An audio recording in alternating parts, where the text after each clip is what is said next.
Bonjour à tous et bienvenue à ce tutoriel consacré à la signature d'un acte authentique électronique avec comparution à distance. Comme vous le savez, le décret d'exception est paru au journal officiel du 3 avril 2020, autorisant l'acte notarié à distance pendant la période d'urgence sanitaire.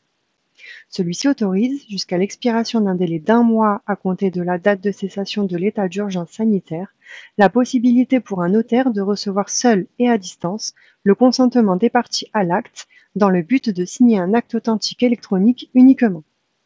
Ainsi, cet acte authentique sera signé électroniquement par le notaire seul au moyen de sa clé réale après avoir recueilli le consentement de ses clients à distance selon les processus que je vais vous présenter. La présentation sera en deux parties.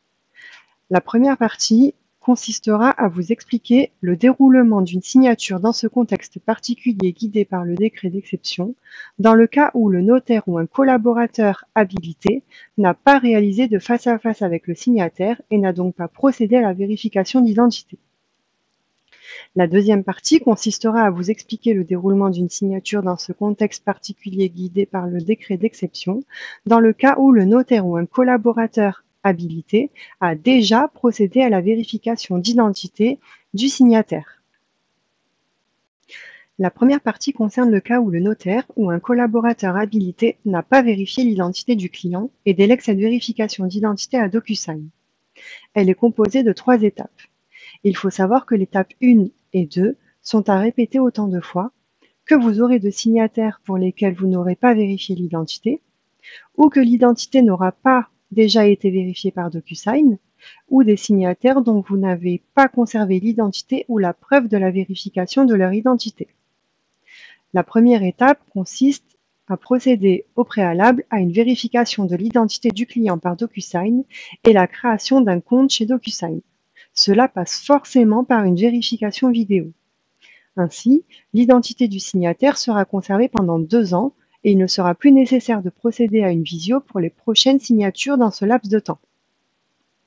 Pour chaque signataire se trouvant dans le cas où son identité n'a pas été vérifiée par vos soins et doit l'être par le biais de la visio DocuSign, nous vous conseillons d'envoyer un premier document intitulé « Accord préalable client » et ce, la veille de la signature authentique électronique.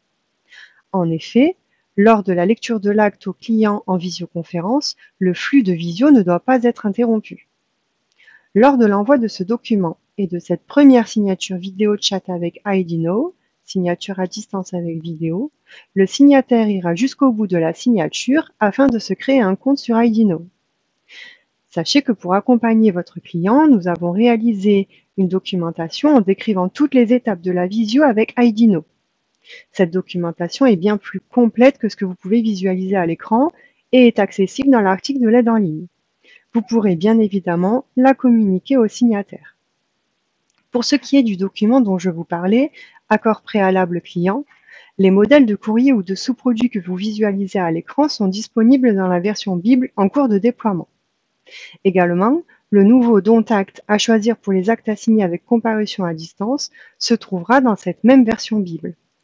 La deuxième étape est la lecture de l'acte en visioconférence et l'envoi de l'attestation de confirmation du consentement au signataire via DocuSign. Le notaire lance la visioconférence et lit l'acte au client. Une fois la lecture faite, il lui envoie l'attestation de confirmation du consentement via la signature à distance avec vidéo qualifiée DocuSign. En effet, il faut choisir ce mode, car dans le cadre de cette procédure de délivrance d'une signature qualifiée, l'identité de votre client a été validée par IDNow. Le client signe l'attestation de confirmation du consentement suite à la réception du mail contenant le document et à sa connexion sur son compte IDNow qui lui permettra d'apposer sa signature.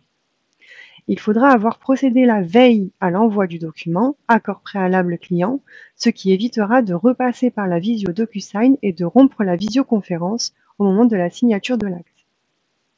Enfin, le notaire réceptionne l'attestation de confirmation du consentement signé du client dans eNote. La troisième étape est la signature de l'acte authentique électronique. Au lancement de la séance de signature MICEN, le notaire est le seul signataire de l'acte. Lors de la préparation du projet AAE, l'attestation de confirmation du consentement préalablement signé par le client via DocuSign est ajoutée en annexe de l'acte en tant qu'annexe AAE. Il y aura autant d'attestations de confirmation du consentement à annexer qu'il y a de signataires. Le notaire signe l'acte afin de le rendre authentique et le dépose au MICEN. Nous passons désormais à la deuxième partie, le cas où le notaire ou un collaborateur habilité a déjà procédé à la vérification d'identité du signataire. La deuxième partie se compose également de 3 étapes. La première étape consiste à renseigner la date à laquelle vous avez procédé à la vérification de l'identité du client en face à face, en présentiel. Pour cela, il faudra avoir recueilli les données personnelles du signataire, nom, prénom, numéro de téléphone et adresse mail, et les renseigner dans sa fiche client au sein d'eNote. La date de la vérification de l'identité sera à renseigner dans la fenêtre de l'enveloppe DocuSign au moment de la préparation. Cette vérification d'identité est valable 10 ans. La deuxième étape est la lecture de l'acte en visioconférence et l'envoi de l'attestation de confirmation du consentement au signataire via la signature qualifiée DocuSign. Le notaire lance la visioconférence et lit l'acte au client. Une fois la lecture faite, il lui envoie l'attestation de confirmation du consentement via la signature à distance qualifiée DocuSign. Ainsi, le client signe l'attestation de confirmation du consentement et lors de cette signature, le signataire n'aura qu'à scanner sa pièce d'identité et renseigner un code reçu par SMS. Cette procédure est beaucoup moins lourde que la visio DocuSign. C'est l'avantage d'avoir procédé au préalable à la vérification d'identité en face à face, en présentiel. Enfin, le notaire réceptionne le document signé du client dans eNote.